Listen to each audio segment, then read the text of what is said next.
ते मी कालच प्रेस कॉन्फरन्समध्ये मांडलं.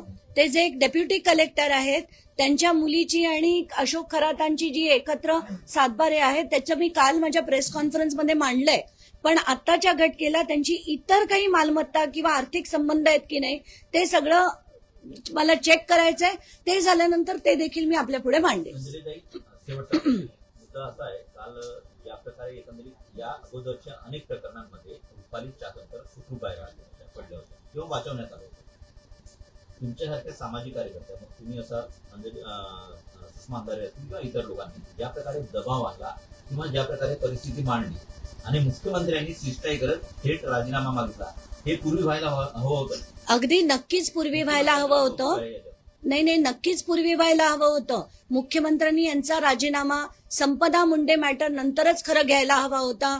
त्यानंतर वैष्णवी हगवणे प्रकरणानंतर घ्यायला हवा होता. पण आपण म्हणतो ना, पापाचा घडा त्यांचा भरत आला होता, आता तो भरला होता. शेवटी मला त्यांना राजीनामा द्यायला निर्देश दिले असं जेव्हा कळलं तेव्हा मला अतिशय बरं वाटलं. कारण बडतर्फ करणं हे खरं अपेक्षित होतं, पण निर्देश दिले म्हणजे तेच झालं. त्यांना बडतर्फच केलं गेलं असं मी मानते.